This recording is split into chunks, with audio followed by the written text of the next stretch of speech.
What's up YouTube, J17 here, and I'm back with another video. It's been a while, even though I did the why I started the channel.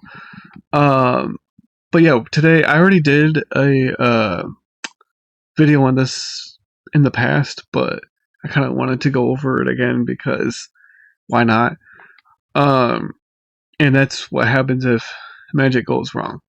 So one sort of advice thing I got from the video was, if a magic trick goes wrong, it can never really go wrong because the majority of people don't have never seen a magic trick and they don't know what's going on. So let's say the 5 of spades is their card.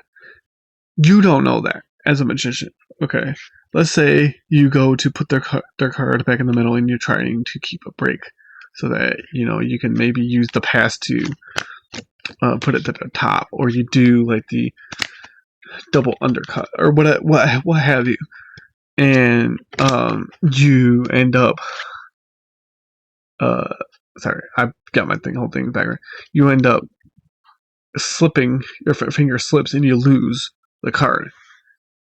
Well, one advice thing that I sort of saw was, just kind of play it off cool, kind of maybe go through the cards, look at them, and then kind of ask, hey, what was your card?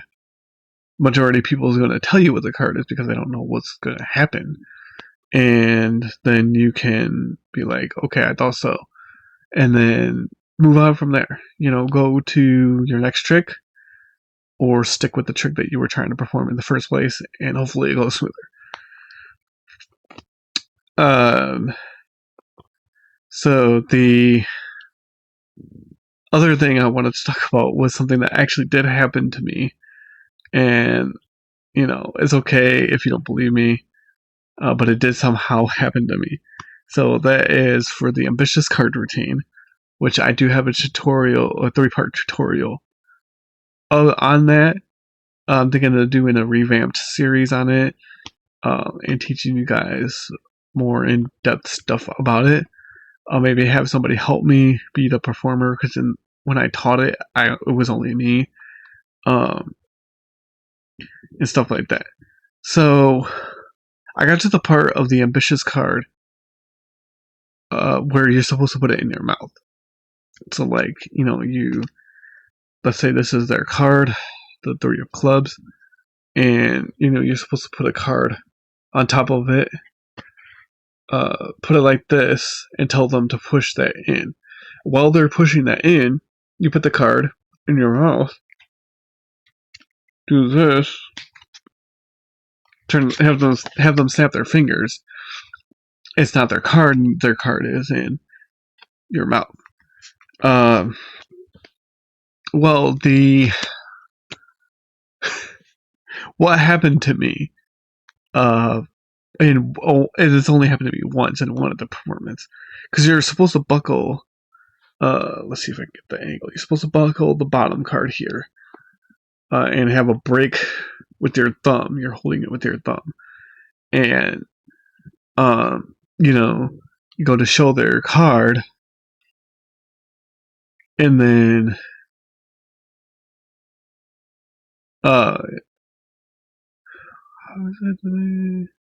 oh yes, so you go to push. I almost forgot how to do this in the first place, and we're just going to leave that in. You go to push their card up, and at the same time you're dropping off the card that you had a break with your thumb, and as you're pushing their card up, you're dropping that card off, and then you do a wrist turn so they can't see that card, and they think it's just their card. Then you go to square it up, and you go to tell them to push it in, and then you put it in their mouth.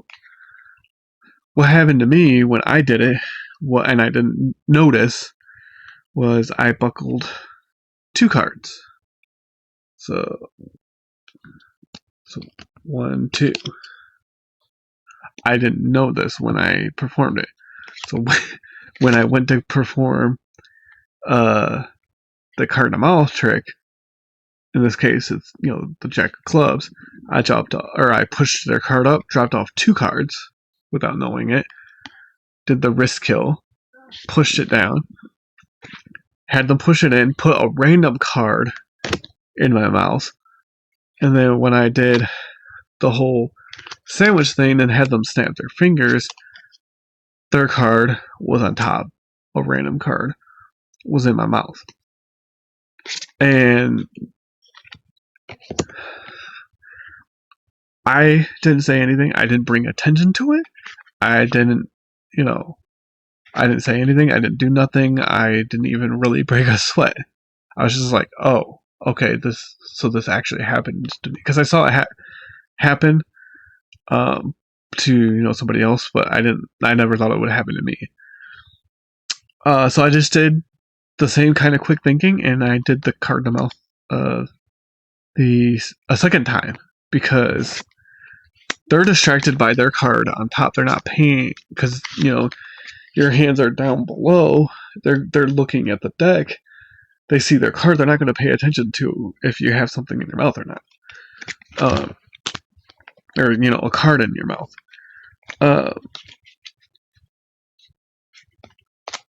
So I kind of messed up my cards.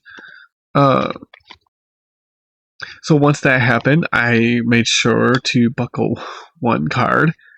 I took their card. I pushed it up. I did the wrist kill. Showed them their card. Pushed it in. Put it in between this packet. Had them push this in. Put the card in the mouth. And then I did this after they pushed it in. They snapped their fingers. I turned over a wrong card, and then they noticed their card in my mouth. Same, that it got a really good reaction, despite the fact that I ended up messing up the first time. It did extend the ambitious card a little bit longer than I would have liked. But they were cool with it. It didn't matter. And those are just kind of 2 of the examples of what happens when magic goes wrong. Well, nothing really can go wrong as long as you play it cool. And the other kind of aspect to this of what happens when magic goes wrong, like what happens if you come across somebody that's giving you a hard time. They're being they're being a heckler, like they're trying to call out what you're doing. And if that's the case, you can either be like David Blaine or whoever and just be like, yeah, but watch, and you continue with the trick. Or if they don't stop, they keep calling out what you're doing, they keep doing, they keep saying stuff, put the deck of cards away, or put your magic props away, or whatever you're doing. And most people, if they're enjoying you performing, they're going to be like, why did you stop? And you're going to say, well, that person over there is not being nice, they're not letting me do my thing. Well, then the people are going to get mad, and I hope they don't really do much other than getting mad or getting upset. But in those kinds of situations, it's just better to just kind of walk away. I guess this is what I was trying to get at. Just walk away. If somebody's in a group and they won't stop saying stuff and they keep being rude, just put the cards away, put your props away, and just forget about them. Walk away, and yeah, that's all you can do. So yeah, that's just kind of the advice I wanted to give and do, and get yet another video out there, because I'm going to try to upload a lot more consistently than I have been. Luckily, at my current job, I'm hopefully looking at three days off, so on one of those days I'll try to record at least one video. And this video was recorded back to back with the other one, so that's why I'm still in the same kind of get up.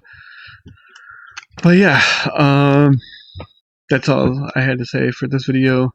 Thank you for watching. Please subscribe, like the video, share the video, hit the bell icon for more uploads from me, because again, I am going to try to upload a lot more. And yeah, I'll catch you guys in the next video. Thank you for watching, and remember to always live what you learn.